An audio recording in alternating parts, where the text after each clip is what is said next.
Merci d'être toujours avec nous sur TV78. Bienvenue si vous nous rejoignez. TV78 délocalise toute la journée son antenne aux Pyramides de Port-Marly où se tiennent les universités des mairies des Yvelines. Objectif zéro carbone, c'est l'ambition affichée par plusieurs grandes villes du monde dont Paris, un engagement pris au sommet de San Francisco, c'était en septembre dernier.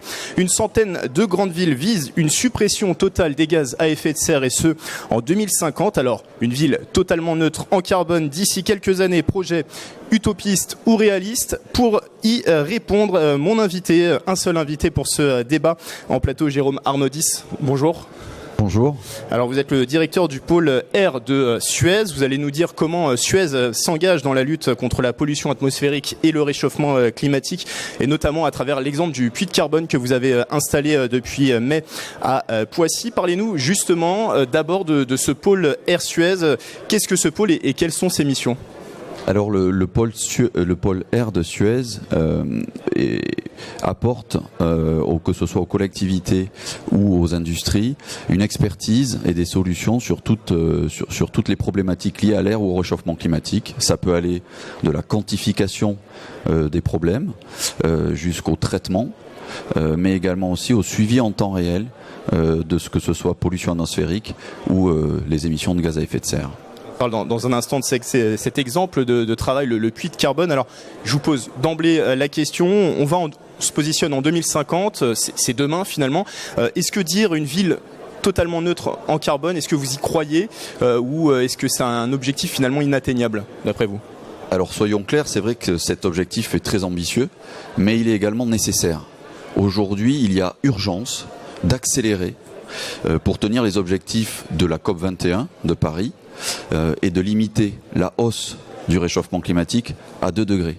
Donc vis-à-vis de cette urgence d'accélérer, cet objectif est important, primordial. C'est-à-dire aujourd'hui il faut se fixer cet objectif qui peut paraître radical, c'est-à-dire être à zéro carbone en 2050, ou vous le disiez peut-être d'abord dans un premier temps se fixer des limites à ne pas dépasser les 2 degrés que vous évoquiez, des limites aussi sur des particules fines à ne pas franchir. Dans quel axe il faut se positionner?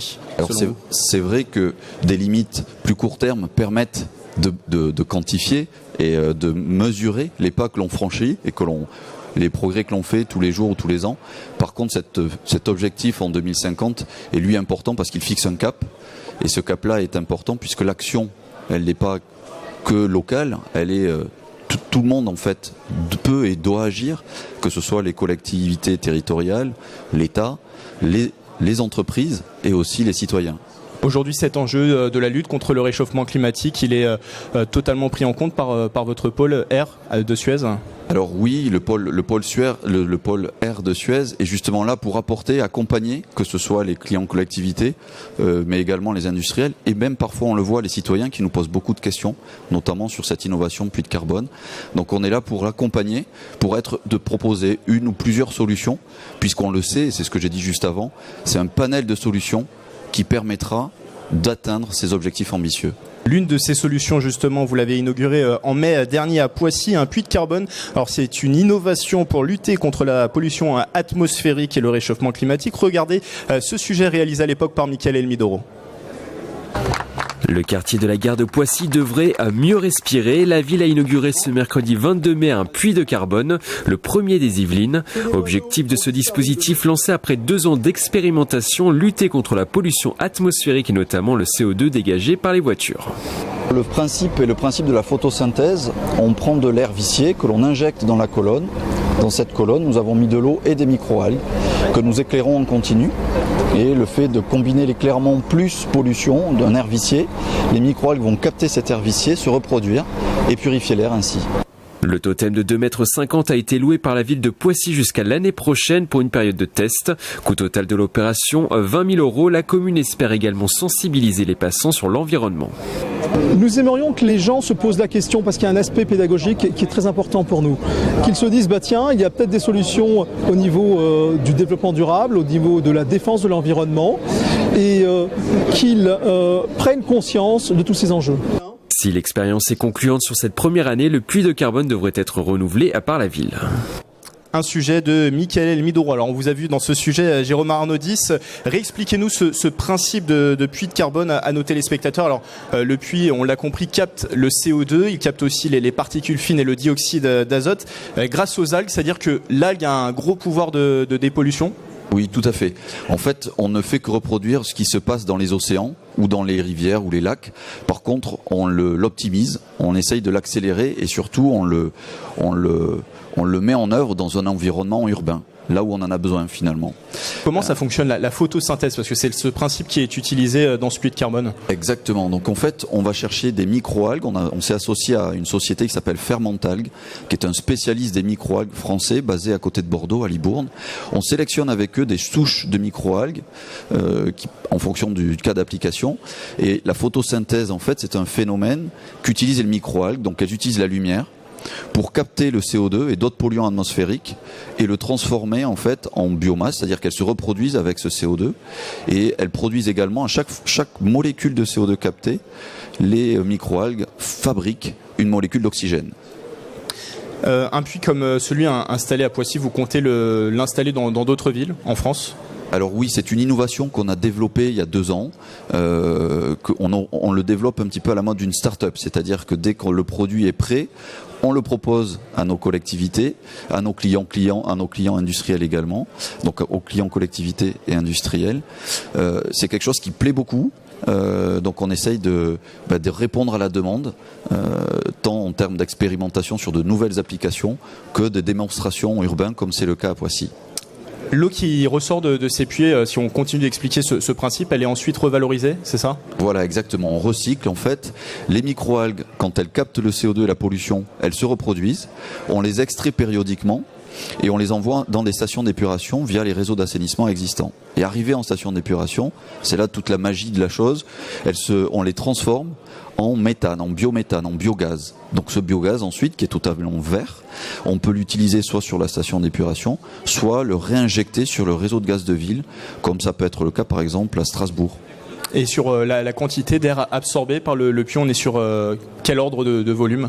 Alors, à l'échelle d'une année, on va être sur quelques tonnes de CO2. Ça peut aller sur des centaines de tonnes de CO2 en fonction de la taille du dispositif. Là encore, c'est un de nos enjeux. Comme je vous le disais, on le développe comme une start-up. Et l'enjeu sur 2019, ça va être de pouvoir répondre à la demande avec des équipements de plus en plus grands. Alors on l'a dit, il a été installé en mai dernier à Poissy. C'est une expérimentation qui est menée sur plusieurs mois. Est-ce que vous avez d'ores et déjà des premiers résultats sur ce puits de carbone, sur l'utilité de ce puits de carbone ? Alors Poissy a été effectivement une de nos collectivités pionnière, puisque c'est la première qui a décidé de mettre ce dispositif de démonstrateur urbain en place. Les essais sont bien évidemment en cours. Je ne pourrais pas trop en parler puisqu'ils vont durer 1 an. D'accord. Ce que je peux vous dire, c'est que les résultats sont en ligne avec déjà nos expérimentations passées. Ça a été dit également dans le reportage, ce puits est installé face à la gare RER de Poissy. Tout le monde peut le voir, tous les passants. Il y a un rôle aussi pédagogique, c'est d'expliquer aussi cet enjeu de la lutte contre le réchauffement climatique aux gens qui se baladent dans la rue. Oui, tout à fait. Et ça fonctionne plutôt très très bien parce que les gens s'arrêtent, posent les questions. Alors on a des explicatifs sur l'habillage urbain que l'on met autour de ce dispositif. Mais c'est vrai que ça génère beaucoup de questions. Les gens sont positivement intrigués.